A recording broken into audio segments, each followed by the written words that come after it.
This is Deathwish, Anakin Murphy, and you're watching Drinking at Moe's. This is Drinking at Moe's, where we talk about the pros of pro wrestling in the Midwest while sipping on some brews with blessed beers and wrestling. That's my scene. Death matches and lucha libre, it's all so mean. I'm a straight up smart goofball, not no kiss ass. I stand tall when it comes to wrestling. I'm the king. I know every move, every fling. Get ready for a wild time with Drinking at Moe's, where we don't quit. Drinking at Moe's, that's where it's at, like a power bomb. We hit hard, never flat. Fucking right, we're living the dream. Talking about wrestling, always a scream.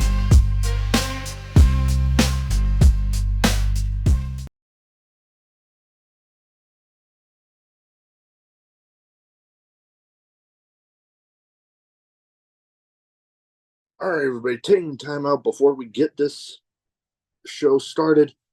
I want to thank Reaper Apparel for having Drinkin' Mo's be a brand ambassador for their clothing line. They got good stuff. They got t-shirts, they got hoodies, they got beanies, they got lots of great stuff, encouraging everybody to break out of their comfort zone, live their best self, and hey, it's something I try to live every day. Now, be sure when you go and you're filling out your order, use the code Drinking at Moe's, get 10% off, and the link and the code will both be in the description. Let's fucking go. All right, everybody, welcome Drinking at Moe's. Big Mo here. You know the drill by now. YouTube, like, subscribe, share, comment, all that good stuff. Because YouTube's algorithm is still a pain in the ass. Where most places you can find audio podcasts too. Today, I'm excited to have with me Anakin Murphy. How you doing? Hi, I'm okay. How are you?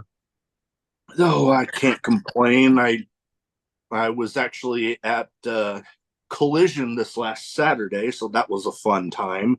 That's cool. Practically sat right behind the announce desk. So getting to be that close was fun. And, you know, this month, at the end of the month, I also have another Revolver show I'm going to. So those are always a fun time. So Yeah, that's cool, man. That's cool. Oh, yeah. Their Cage of Horrors show. Mm-hmm. All three of the second gear crew going up against each other. Yeah. Yeah, I saw that. Yeah, it's going to be fun. All right, so first thing I like to start off with everybody with is what got you started as a fan, and then what got you deciding to make the leap into the business? What got started me as a fan was my dad was always into wrestling. He was a big WCW guy growing up. So whenever I was about like 6 or 7, he bought me SmackDown versus Raw 2008. And I wasn't really into wrestling. It was just kind of like, that's my dad's thing. But once I started playing it, I started like watching it with him, and it just became our thing. So that's what like got me started as a fan, was that video game. What got me started in the business, I trained at Cowboy Bob Orton's school first, and it was pretty shitty. But once I got out of there, I just kind of started wrestling. I kind of credit all of my training to a man named Gary J., who was a staple in the Midwest. Oh, yeah. Because that's really the guy who, for one, saw something in me, and for two, like, taught me really how the business works, and really show me how, like, to navigate things and, like, what's the best way to do. Where Bob Orton's school, just kind of like, before I debuted, they told me, hey, like, you're ready to debut, but you're just kind of too small of a guy, so we're not going to do it yet. So I just kind of left and started wrestling from there. No, I can't blame you there. I mean, shit, you put all that time in and they say you're ready, then it's like, okay, then use me. Pretty much. But you bring up Gary J. I actually had him on, god dang, I'm getting close to 300 episodes, and it was I can't even remember when it was, but man, that was a fun talk with him for sure. Because I'd been seeing him all, like you said, all over the Midwest, you know, watching IWTV and all that. So it was fun getting to talk to him, and that was awesome seeing, you know, you both had that in common there. And I like to also with my guests talk about how they come up with their in-ring personas because I know the first little bit can be a bit of a feeling out process, what's gonna stick, Yeah. what isn't. How did you come up with the yours? Uh, it's kind of, like it's definitely like evolved. But it's always been ever since I started that I was like an emo kid. Like that's kind of the basis Mm, of the persona. That it's just like an emo thing. But now like in the past 2.5 years, I've developed like this Deathwish persona. Like that's what I go by. That's what like I'm yeah. known now as. And that's like I kind of explain it as I'm a wrestler who wants to die, but I'm too chicken shit to kill myself. So I'm in wrestling so people can actually kill me, which is like it's dark and morbid, but it's cool. And I mask it behind the emo persona and the theme song, and it like something's been working because I am a lot more places than I thought I would be. So E- oh yeah, and it in a way kind of makes some sense because hell, there's been people out there that you know just are able to take a licking and keep on ticking, as they would say, going from like the days in the original ECW with like Spike Dudley, and he'd get his wins in, but man, would he get his ass kicked. right, So it kind of works out, and then I've also noticed with you, there's been a lot of tag championship reigns mm, and some singles ones. Which one do you prefer? Like, there's people that they prefer the tag team stuff. They prefer that cohesion there, and then there's the people that they prefer the singles action because it's like then you're not having to rely on anybody else besides that one person across the ring from you. When right. tag team, you got three other people you're having to worry about. Mm. With me, I don't know. I don't really prefer one or the other. I think both have disadvantages and advantages. I kind of think singles wrestling is more gratifying and tag wrestling is more fun. Um, Mm. yeah, like there's just like there's pros and cons of both. I think I just prefer both. A lot of people book me as a singles guy though, so that's just kind of where I'm at. Like there's only two places, well, I guess one now where I'm a tag wrestler at. So Yeah, because like I'm the huge fan of tag team wrestling, and hell, two of my all time favorites, the Legion of Doom, and then you go into guys like till the Dudley Boys, like kind of evolved from Legion of Doom, then the Dudley Boys. Now, guys like I got to see this last Saturday as of this recording, FTR and mhm. everything. Well, those intense personas that, still somewhat old school with, Dudley Boys, they kind of merged a little bit of the old school with the new school, and just being able to draw that heat out of the crowd like nobody else could, like damn near starting riots. Like, Yeah, you don't have too many heels out there right now that come anywhere close to that. yeah. I've definitely seen some heels get close to that. Oh yeah, there are those out there that do, yeah. And well, another thing, me also being a fan of deathmatch wrestling, you've dabbled in there, and mm, the the thing, because I've had guys like Alex Colon, John Wayne Murdoch, Madman Pondo, people that before I started the podcast I idolized. Like, holy crap, these guys are awesome, and now I'm getting to talk to them. What drew you into even getting somewhat into the death match scene?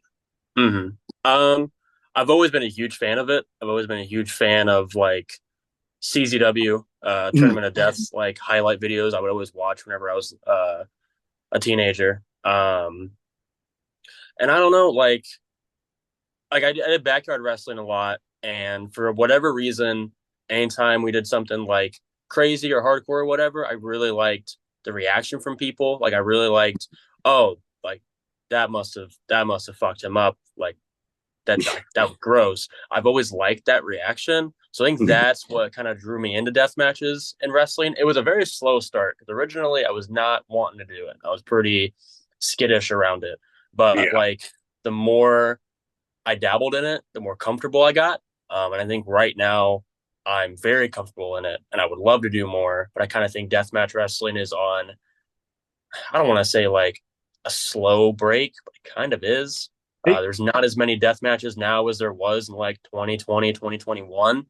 yeah. Um, so it kind of sucks for me because now I really want to do them. And I feel like if I was doing them back then and I wasn't so skittish, I'd probably be like I considered one of the more like deathmatch guys, which is Yeah. cool and not cool because like I think there's like misconception of like, oh, deathmatch wrestlers they can't have actual matches, which is not true at all. Oh, oh, totally. Yeah. Like Um, I remember having, both Alex Colon and John Wayne Murdoch. They've won tournaments both in and out of the deathmatch scene. So it's like those two guys are perfect examples of, guys that, they do death matches, but they can go just as hard outside of it.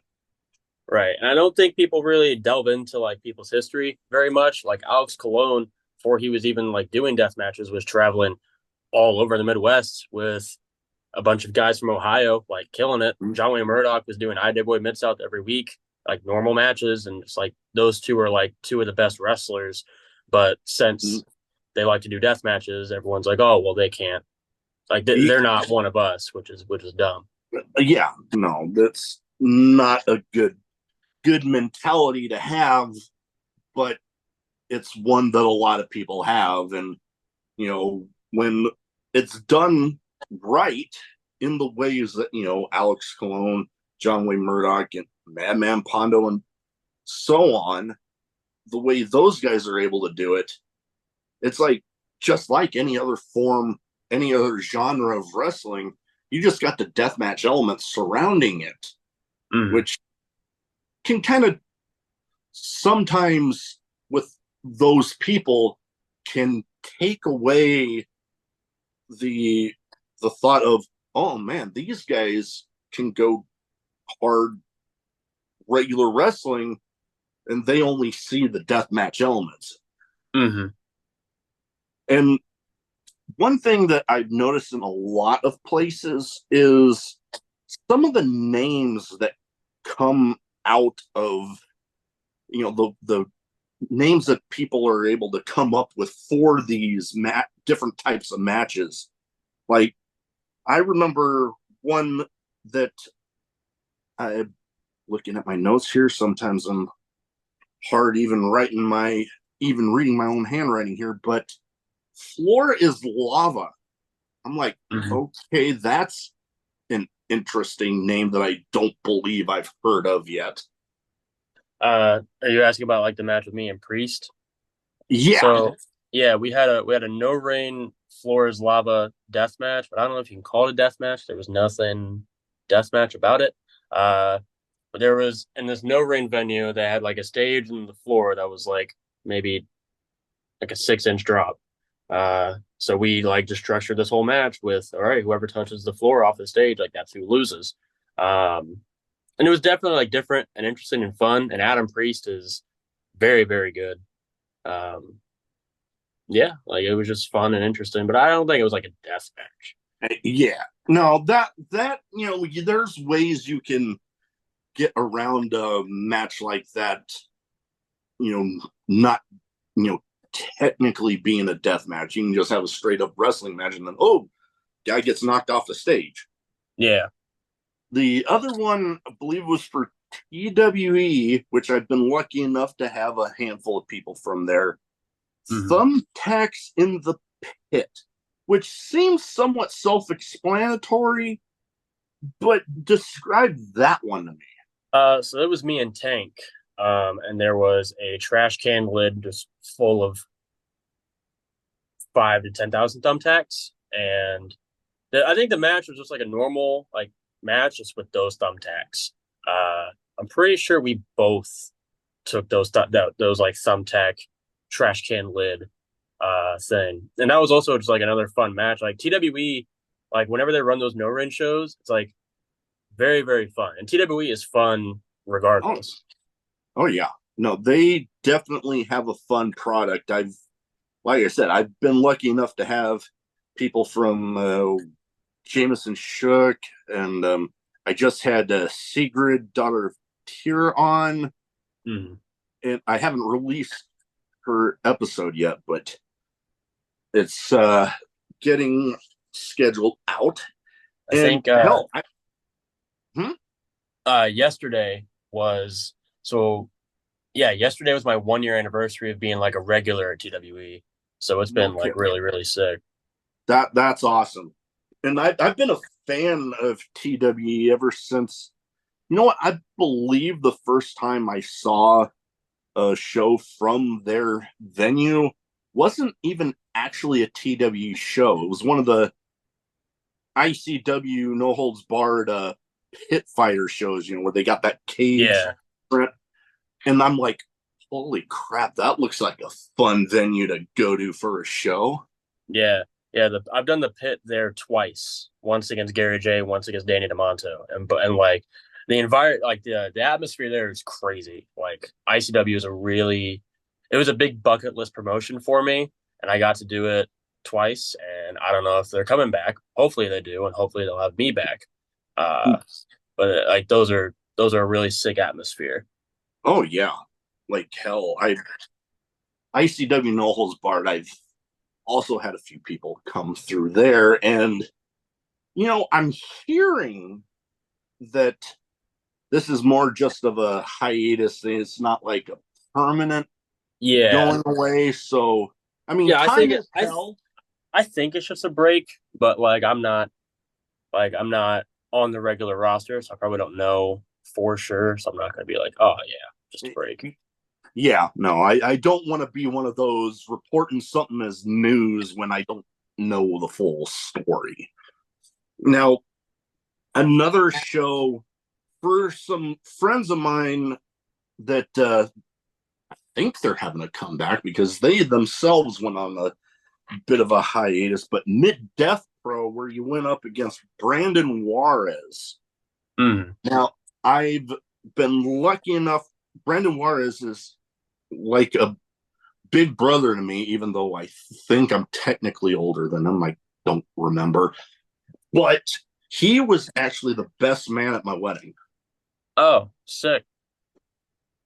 And when I saw, what, I believe I had already known about that match.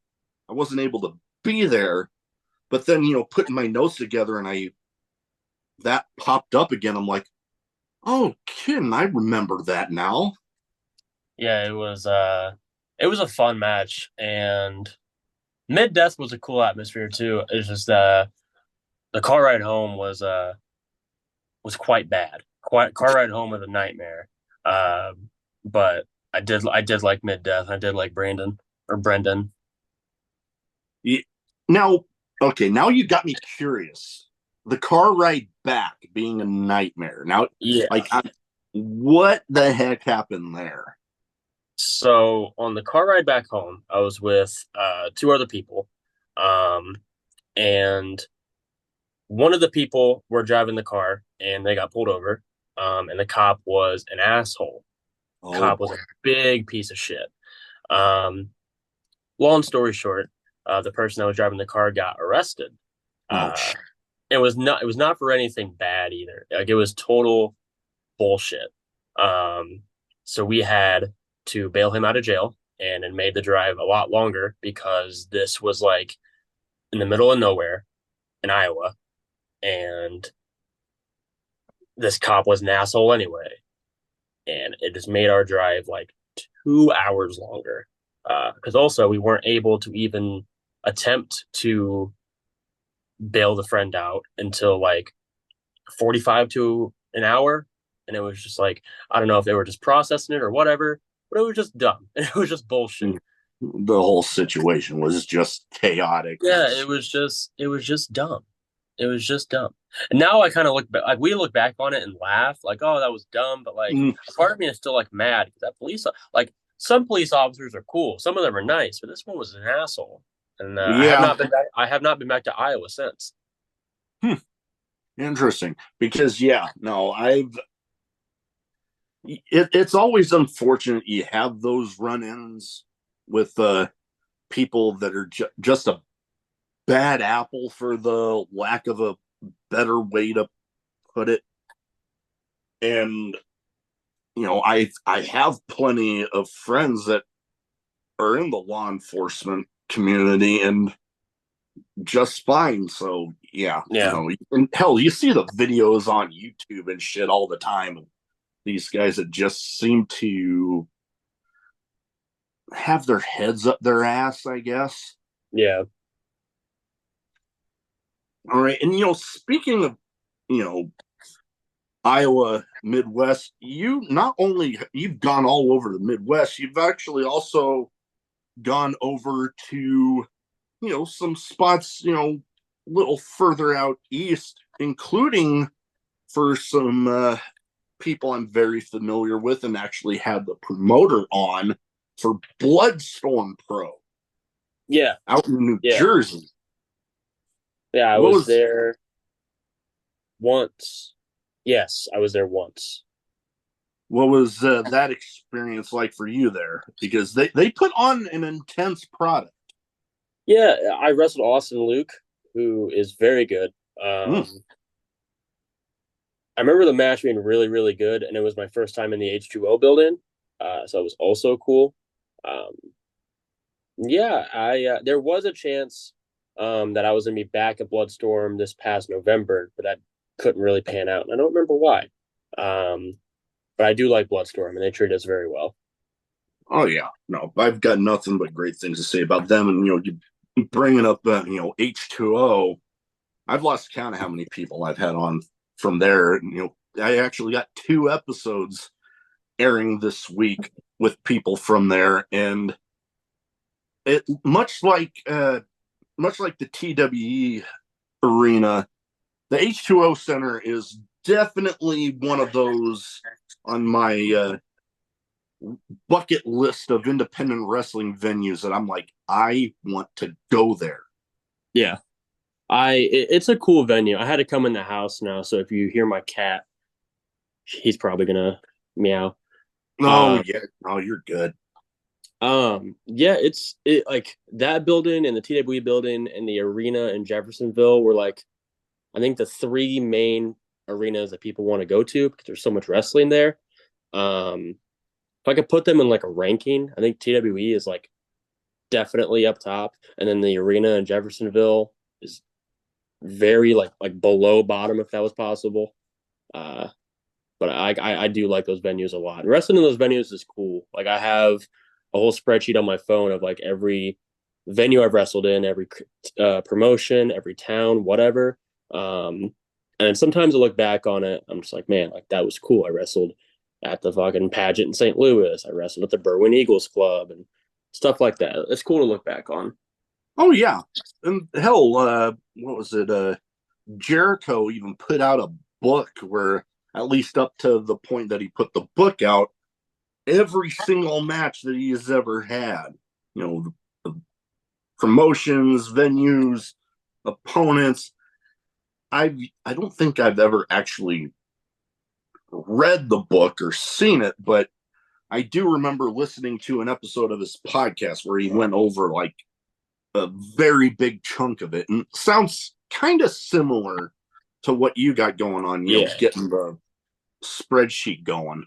Where I also hell, have like every match I've ever had. Like it's all numbered and who won and all that stuff.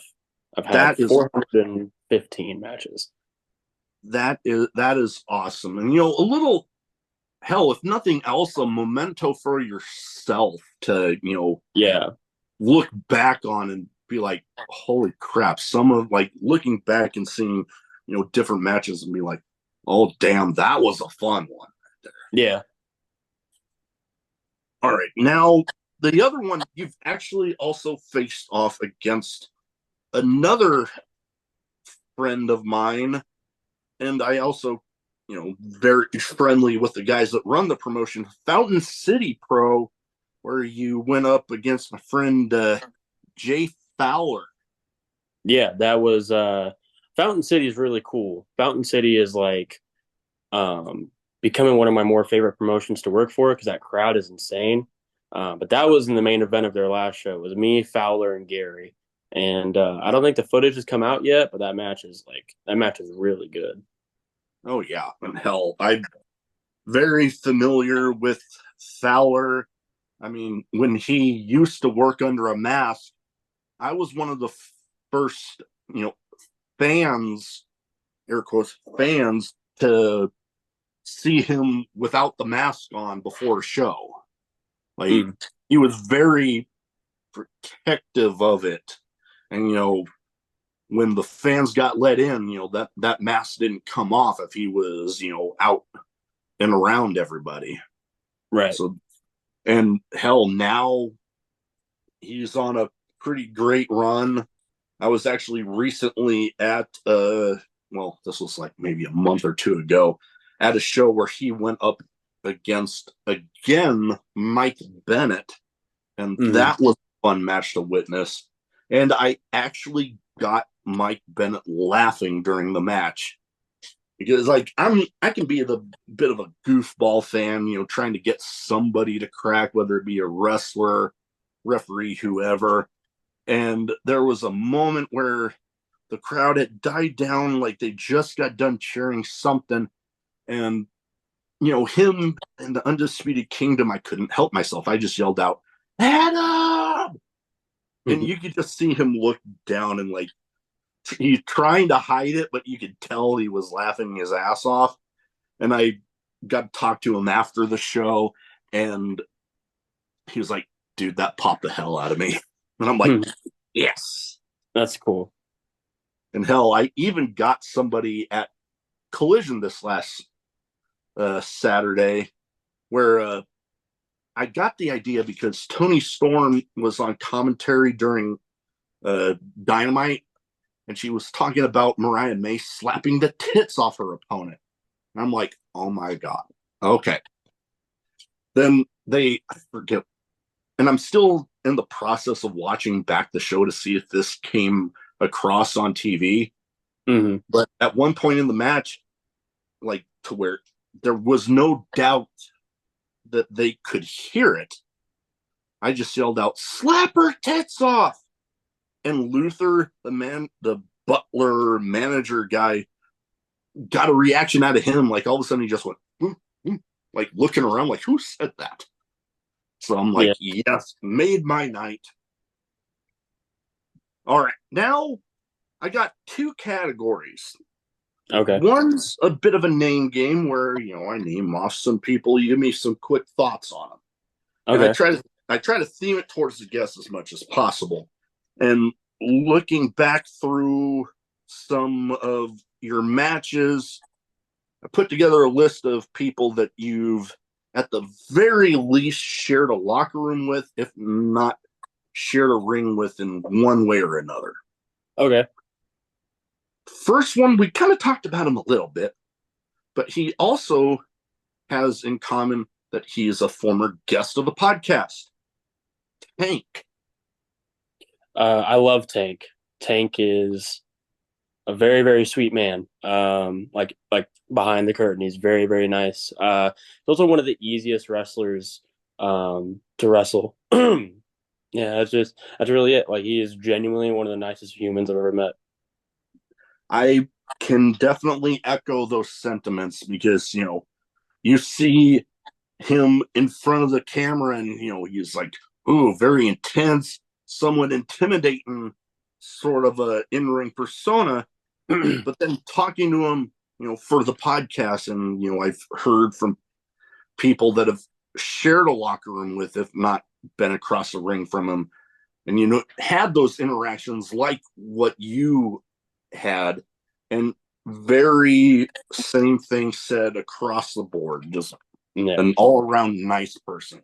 Like I'll just peel back the curtain and tell this story. In that Thumbtack pit match, Tank was originally slated to win. Um, Unbeknownst to me and everybody else, except for the referee and Tank and Rev, he decided to like just put me over, make me win. And then on the mic afterwards, he said some very, very nice things, and he did not have to. And that was like man, this guy just wants to give back, and this guy just wants to, just be a good guy, and that's what he's going to be remembered for whenever he ends up retiring from wrestling. And that was really cool for me, especially in, Chattanooga, where I am a little bit of an outsider because I'm not really from the Southeast. It meant a lot. Yeah, no, I can definitely understand you there. Having a guy with the reputation of Tank being able to, yeah, he was supposed to be the one going over, but then he puts you over and also does a nice thing, saying some nice words about you Mhm. at the end. Yeah. Definitely a cool thing, and some that I can only imagine you carry with you for the rest of your career. Yeah. Yeah, for sure. Next person, somebody that I talked with about coming on, but they're a busy person. Ratty Daddy Cole Radrick. Have I been in a match with Cole? Yes. I was Yeah, in a four-way with GC. I him. showed GCW in 22. Yeah, we were in one match at GCW. I like Cole. Cole's really cool. He's always been nothing but nice to me. Like when I used to be a ref before I was a wrestler, and I don't know, we always clicked then. Our careers have progressed much more from that point. And anytime we see each other, it's just like same thing, and we don't see each other very often. Um, so I like him a lot. I don't really have like a story or anything particular about him, Yeah. but he is really cool. All right. Yeah. No, I've had nothing but pleasant interactions with him any time that I've been able to have them. So won't get a bad word on him out of me. All right. Next person, a guy that I've been lucky enough to meet handful of times at Revolver. And I've got my own stories, but we'll get right to it. Manders. I love Manders. Him and I had a recent match at Action for the Action title, and that was like our first time ever being in the ring together. Um, and that was really fun. And I like him a lot. He's somebody, I don't think he remembers this, but whenever I was a ref, he like just randomly just asked me like a bunch of questions about myself.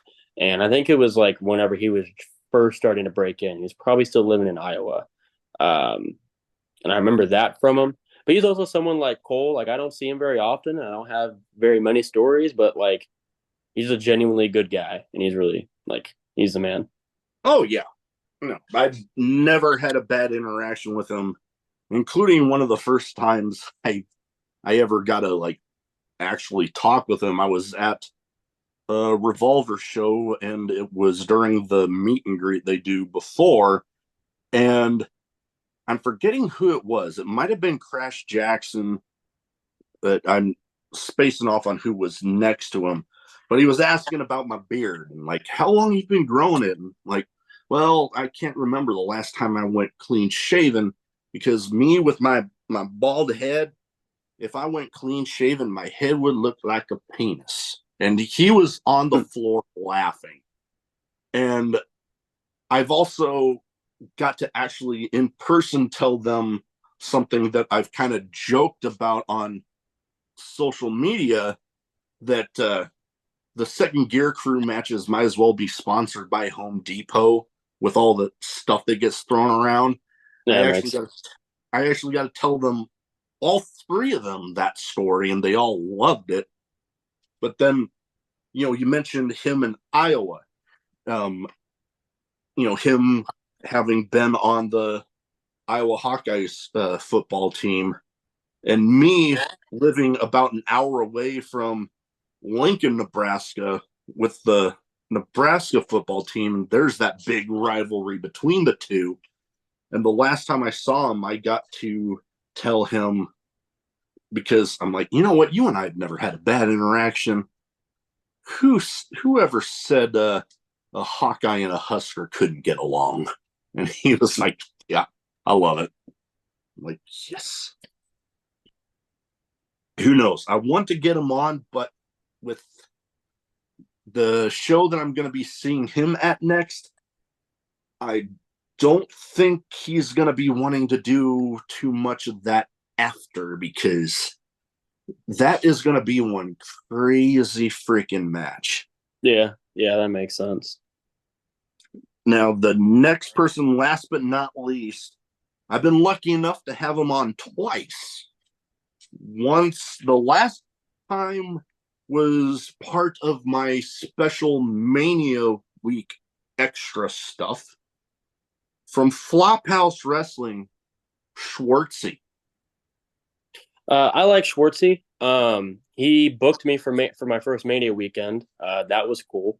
That was something that he did for me that I at that point in my career probably didn't really need because I was very, very young into it. Um, but I like Schwartzy a lot. I haven't had very many interactions with Schwartzy outside of our match together. That was very fun and other Flophouse shows that he would use me on. Um, but I hear that he's like moved to Michigan, and that's really cool because he seems a lot more happier there than he did in Indianapolis, which I don't know why anybody would move to Indianapolis. I've never been, but I can definitely get that sense that he seems a lot happier where he's at now. Yeah. So definitely happy for him. Nothing but love to Schwartzy. Maybe one of these next shows, Flophouse will get him back on to, hype up the show. I love doing those special ones for different promotions out there. Hmm. Now, next up, I got another category here. Somewhat random questions, some being wrestling related, some might not be, some might have absolutely nothing to do with anything we've talked about so far. Okay. So I give you the question, first answer that pops into your head. Now, being in wrestling in general, especially with the death matches, I can see there being a lot to choose from. Craziest in match moment for you? Hmm. Um, I got knocked out once, and this was recent. Oh boy. It was like the only time, like it wasn't scary, but it was kind of crazy. So it was in a match with Manders, um, and this was a freak accident. So I don't want anyone coming for his head. But Oh yeah. what happened was he throws that lariat. Lariat just went a little too high, got me in the face. And next thing I remember, I remember him going for the lariat. The next thing I know, I'm in the locker room. Apparently, he raised my hand after the match, and I walked to the locker room. I, to this day, have no memory of that. Um, so that is probably my craziest in match moment, um, which is kind of lame, probably compared to other people. Because I would like some other crazy moments. A crazy moment that isn't like a holy shit kind of crazy, but like a this was cool kind of crazy Yeah. was um, St. Louis Anarchy is my home. It is without a doubt, and no shade to anybody else, the best promotion I've ever worked for. The people running it are the best people that I've ever worked for. And even if I grow and sign a contract, it's probably still going to be that way. Um, and that crowd is insane. And I remember one show I was personally not feeling the greatest, and I personally was just having a rough time like the last couple months. And my theme song is Helena by My Chemical Mm. Romance. Um, and usually I stand on, I believe entrances, like entrance themes, like they should go to the beat of an entrance Like, Mm. I don't really like wrestlers that just have an entrance theme that doesn't fit them, or they have a really cool entrance theme that they don't have any like beats in. Usually, I have a curtain break, and then I stand on the apron whenever the chorus hits, and then I like, can end it right whenever I'm off the turnbuckle. On this night, uh, I like stood and like planted my foot on the apron, and the moment the chorus started, the whole fucking building was singing the song, and that is like Nice.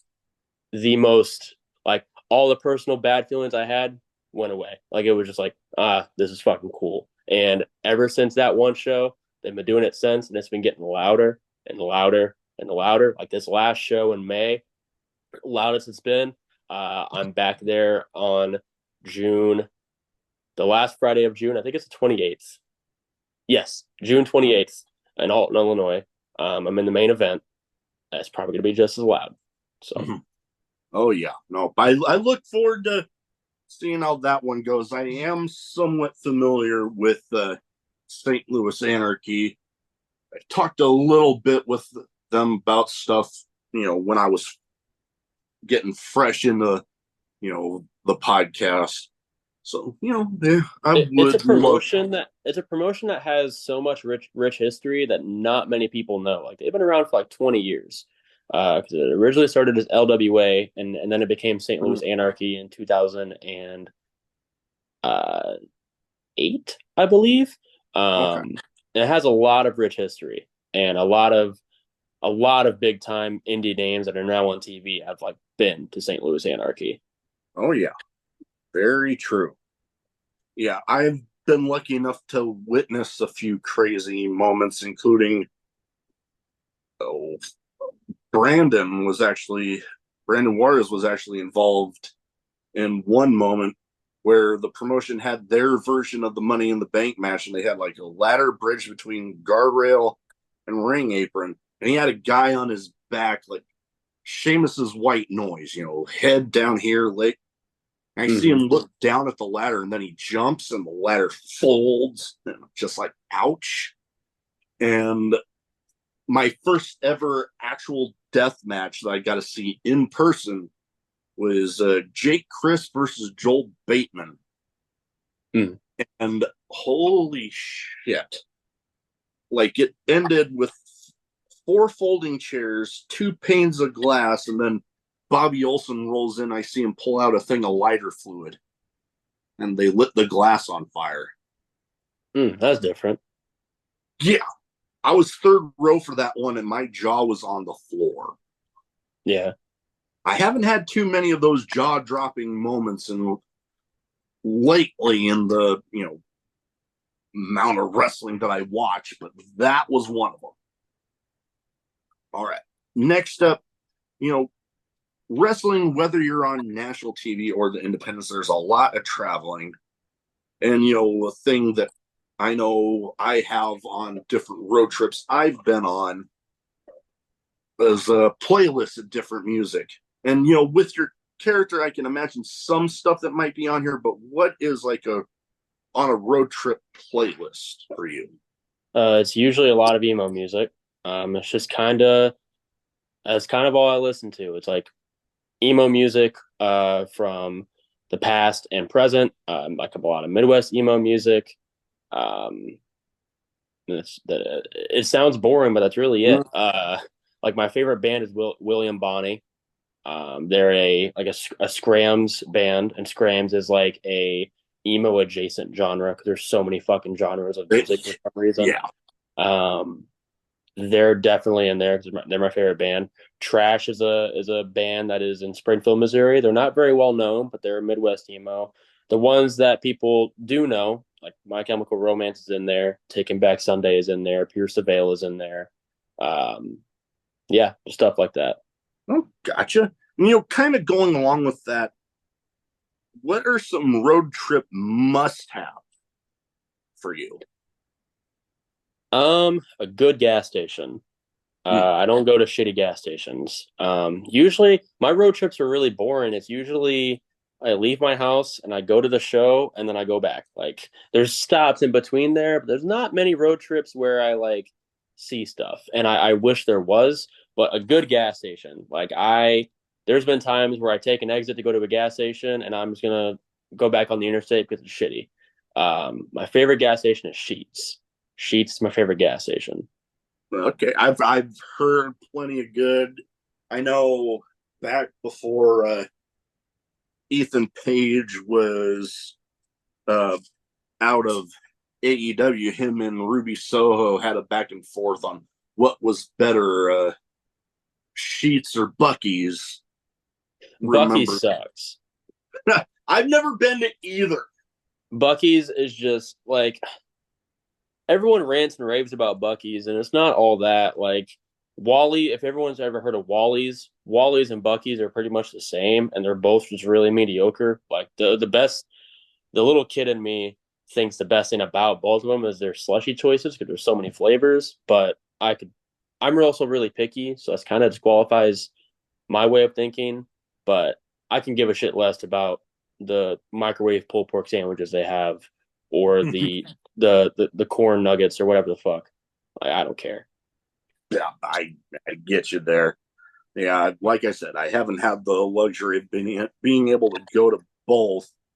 I think actually down, Kansas City is only a couple hours, and I believe I heard something about them getting a Bucky's. So that would be the first time if that happens that I would have been able to go to either. So not like I really am able to judge between the two myself. Mm. Now, next up, some of the stuff I have behind me here, I talked a little bit about it, some of my hobbies. And I know wrestling can take up a lot of time, but what are some hobbies you have, if any? Um, I do like collecting stuff. I collect a bunch of pop stuff. I'll just show it because this is gonna be on YouTube. Yeah. Yeah, it'll be on YouTube. Okay, I'm just gonna see my. I think my light's purple still. Yeah, it's purple. So you're not really gonna be able to see it, but I have a bunch of pops up here. Nice. Uh, that's a Those are hobby I some. like to do. I like to collect those. That's really it because between actual work and wrestling, there's not many things that I would like to do, to be honest. I want to stay No, home with my fiance and my cat, and I just want to like watch a movie or YouTube videos all day, oh, or wrestling matches. I wish I had more hobbies. I really want to get back into hiking because I used to hike every day. Um, yeah, yeah. I no, just like I can. for whatever reason, like wrestling was like the only thing I really gravitated towards. Like, uh, Yeah. I tried writing. Like, I wanted to maybe be an author whenever I grew up, and maybe I wanted to be like a movie director whenever I grew up. And then it's just like none of those things worked. It was always going to be wrestling. I get you there. I've been, obviously, the wrestling figures.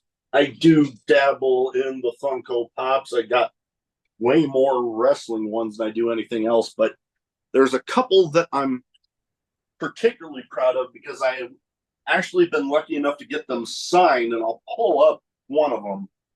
Okay. But Green Ranger, signed by Jason David Frank. Okay.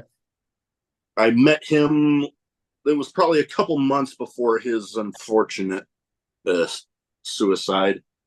But then I've also got. I'm growing up. It was pro wrestling and Ninja Turtles for me. That was like my Okay. two things. And last summer, I was actually lucky enough to get to meet the voice of Michelangelo from the original cartoon. And I got a Michelangelo Funko Pop signed by him. And then right next to him was the guy behind Splinter from the first two live action movies. So I got a Splinter one signed by him. I think like Gary J is really into Ninja Turtles, so he probably go crazy over that. Yeah, I don't think by the time that I had talked to him that had happened yet, but hey, I'm all about talking up my Ninja Turtle stuff. I've been kind of rebuilding my collection because I think my parents sold off a bunch of my stuff I had growing up, but I have enjoyed trying to hunt down the NECA did these Universal Monster mashups with the turtles, and Yeah, I got a handful of them. that's cool. So those are some of my prize ones, and then my wrestling ones. Normally, if they're still alive, I keep them in the box just in case I get to meet the person. Hmm. And I've been lucky enough to get to meet like this whole top shelf, all signed ones. And I have my little tribute area to ones that have passed, like right here with like, you know, Big Boss Man, Andre the Giant, the Road Warriors. When I saw those two, I hadn't had any Road Warriors ones, so I'm like, okay, I'm getting them. Yeah, I with my pops, I always take them out. I don't know why. It's kind of easier to like put them out that way. I only have two wrestling ones. Yeah, I only have Paul Heyman and Rob Van Dam because I love ECW. Oh yeah, I have both of those myself. I For the most part, I've treated it like with the figures. If they're alive still, I keep them in the box just in case I happen to get to meet them. Mm. But I have like Macho Man, Ultimate Warrior, Roddy Piper, Vader. One of my all-time, two of my all-time favorites, Bam Bam Bigelow and Big Boss Man. Mm. And then, yeah, I do have. I'm not even going to try to. I do have the Paul Heyman and Rob Van Dam ones. Because when I found those, I'm like, oh hell, I'm no way I'm not getting those ones. Mm. All right, now with the name of a show like I have, I would feel weird if I didn't have this question. Favorite drink, whether it be alcoholic or non, or hell, one of each, because I know there's plenty of people out there that for one reason or another don't drink. I don't Mm. try to bother them with that whole why not. I just try to be respectful of that because I like to tell people just because it says drinking at Moe's does not mean that it has to be alcoholic. Yeah, and that's really cool and respectful. Because usually, so I am super fucking against alcohol. I Mm. think it sounds so radical and chaotic, but if I became president, I would legitimately make it illegal to drink. And that's not that's I've understand that like people like it and they can do it and not have a bad time. And anytime I'm around it, it's a bad fucking time. So I really hate alcohol. Um, in terms of like drink that is not alcohol, I love lemonade. So Oh, pink lemonade's kind of my favorite. I'm also a big soda guy. I love black cherry soda. Uh, mm. Spreacher cans are like my favorite black cherry soda, and like pink lemonade is my favorite lemonade. I can't remember the brand though. Like there's this brand that I get at this grocery store near my house. I don't remember the name, and I don't have it in the house, so I can't really pull it up. Uh, God. but like those two are my favorites. No, I can respect that. Like I said, some people for one reason or another don't drink. I happen to, but you know, I'm not going to be one of those types. Like I said, there's those people out there that, they hear somebody doesn't drink and they're just like, oh, why? I'm like, oh, you Yeah, don't drink? Okay, cool. Then what are we having that isn't alcoholic? Then let's go with that. yeah. I'm Like, I'm and that type. I'm okay with people like drinking around me. I used to not be able to. I used to have really bad anxiety attacks around it. It was that bad. But now I've gotten really like, no, I don't want to say used to. No, I don't want to say used to it, but better with it. Like more Gotcha. tolerable with it. Yes. I think the only person that I like fully trust alcohol around is Christian Rose. He's the only person where if Mhm. he drinks, he's the same person. And it's crazy. Um, but yeah, like I've been asked that before too, and like I don't know, I get really mad about it because people are like, "Oh, you don't drink? That's lame," and I want to slap the shit out of them. Yeah, I'm definitely not that type. It's like Yeah, they no, don't because drink that their thing. It's like I'm not gonna think yeah, any less of them for not. and that's what makes you a good person because you're like you're aware of like how other people may view things, how other people like may feel like. Uh, so yeah, that's really cool of you. Other people should probably learn that.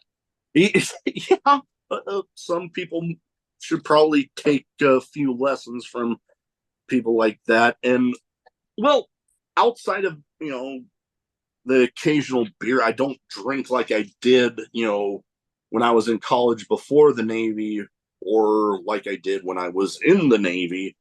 Is I'm like, you Mm. know what? I had my time doing the crazy, getting a little crazy with it. I don't need to do that anymore.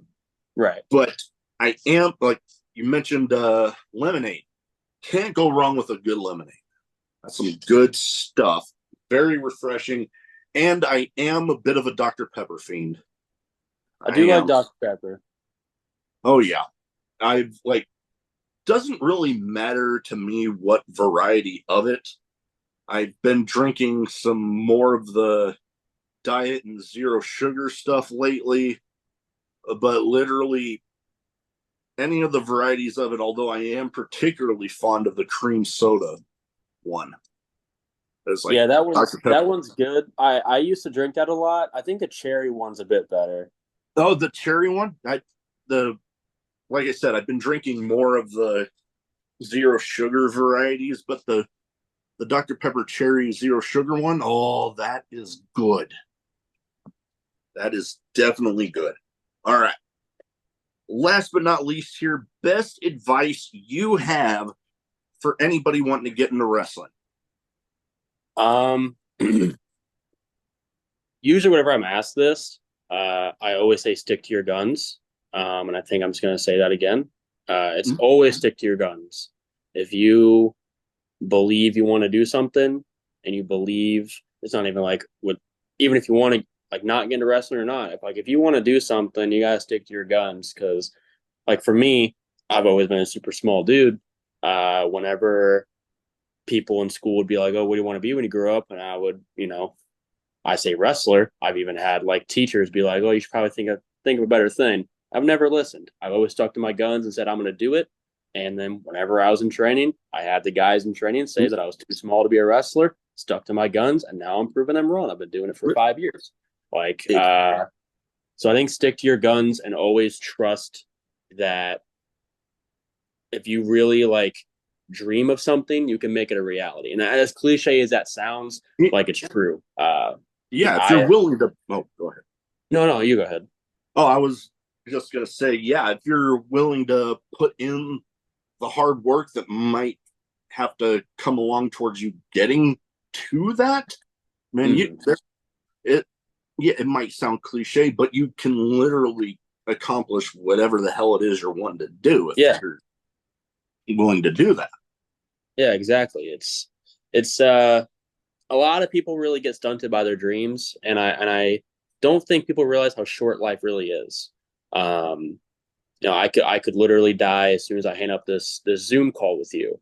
It's it's crazy. And with me, it sounds weird because like I have the Deathwish gimmick, but I'm comfortable with death to a point where if I die tomorrow, I'd be okay with it. What kind of opened up my eyes, not to go on like a side tangent, No, no, yeah. um, but when Brody Lee died, I noticed that everybody on social media was saying how like nothing but positive things and nothing but great stories. And it put into perspective for me as like, this is how I want to be talked about whenever I die. And with Brody, he had fantastic fucking life, accomplished pretty much everything he probably wanted to accomplish. I don't know him, but that's probably true. And then like it kind of woke something in me as like I'm gonna treat people the way I want to be treated. I'm gonna go out of my way to be nice to people. Because when it sounds selfish, but when I die, I want people to say positive things about me. I don't want people to be like, oh yeah, Joe was a dipshit who was an asshole to everybody. Like I want people to like say really nice things, and I want people to have great stories, and I want to accomplish things that I put my mind to.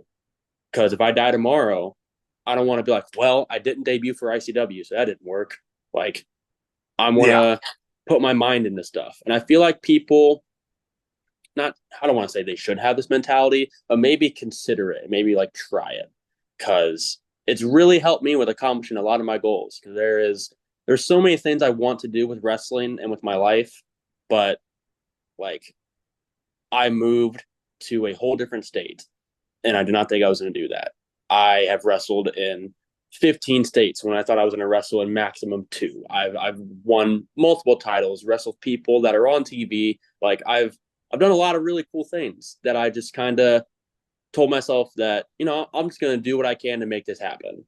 And it's always just came back to like sticking to my guns. That was a very off side tangent, but I think No, it's cool to like put in here.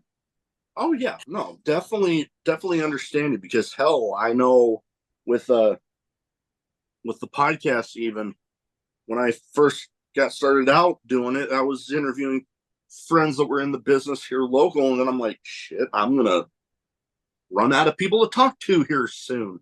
So Yeah. then I'm like, you know what? I remember the SATs, the guys that invented the Spanish fly. I'm like, they liked something of mine on Twitter. I'm like, I even remember saying, I'm like, this might be a long shot, but here, Yeah. let's have you on. And they're like, boom, had them on. And then it just snowballed from there. And it's just that thing of, knowing that if you have a passion for something and you got a goal in mind that you want to accomplish with it, just freaking stick to it. Yeah. Yeah. It's just like sticking, like you stuck to your guns and you got a whole bunch of people now. Like you said, nearly 300 episodes. Yep, I'm Yeah. inching very close. I'm within like just under 30 shy, and I should have that close to the end of July. Yeah. And that's sick. And that's like you sticking to your guns and knowing your worth and being like, I'm going to get as many people as I want on this podcast. And like, it kind of frustrates me because there's a lot of people like in wrestling in the life that just kind of like don't do much and they complain about not doing much when they're not doing anything to do anything. You know what I mean? Oh yeah. No, I definitely had that because hell, there was a well, the reason I got this tattoo on my forearm, my wife and I were pregnant with twin girls back in 22. They weren't due until November, but ended up showing up in late July and only made it about a week. And there was that period of time where I was like, I don't know. And Mm-hmm. then I just got to thinking, damn it, my little girls wouldn't want daddy to be a quitter. So I just jumped Right. right back into it, stuck to my guns. And even with, even though there's some people here local that apparently I've rubbed the wrong way, but I'm like, I'm I'm not saying anything just to be mean. Yeah. I'm unapologetically me. Yeah. And that's how it should be, man. Like, you're going to rub people the wrong way. I've probably, even though I want people to say nothing but nice things, I probably rub people the wrong way just because I'm wanting to do what's best for me and I'm wanting to like just be myself. That just kind of is what it is. Like, no matter what you can and can't do, there's just kind of shitty people that are shitty. Like, there's no other way of No, putting it. no, that is true. And hell, even even with that, hell, I've developed friends from the guys that used to run Warrior Wrestling out of Chicago that it's now I think Pro Wrestling Ventures, but they're good friends of mine. I developed a good relationship with a lot of the people at H2O. I Yeah. and MPX down in Texas that Matthew Palmer and Athena helped run. Mm-hmm. Done some great stuff with them. And you know what? None of that would have been possible if I just let people kind of, for the lack of a better way to put it, kind of bully me out of continuing with it. Yeah. Like, that's another thing too. Like, making those connections. Like, if I never messaged Dylan Hales about wanting to work in the Southeast, like I told him like, hey man, this is an area I really want to break into. I wouldn't be in SCI Futures this year. I wouldn't have these probably lifelong friendships I'm going to have with people like Jameson Shook and people like Dylan Hales and people like Aaron Wade and people that I really like cherish now and love to see. Same thing with Gary. If I didn't ask Gary to go to a show with him and like jump in the car, I wouldn't have like one of my best friends in this entire world. Like Oh yeah. it's a lot like that. Oh yeah. Most definitely. Well, before we go, where can people find you social media wise? So if they don't already have their eyes on you, they can go ahead and get them there. Um, Twitter and Instagram at Anakin Sad Murphy. I'm also running a wrestling show on Friday, August 9th called Tax Return, the wrestling show. It's a really dumb wrestling show. My dad is wrestling on it. The ticket link for that is going to be in Edgewood, Illinois. Tickets are $6, which independent wrestling prices, that's ridiculously cheap. So yeah, that's going to be in Edgewood, Illinois. So if you want any more information on that, it's on my Twitter. Uh, yeah, that's really it. No, I'll definitely put all of that in the description when I'm getting this put together. But that is about all I have. Thank you for taking the time to talk to me tonight, and best of luck out there anywhere you're going this summer. Yeah. Thank you, man. Same to you. Thank you.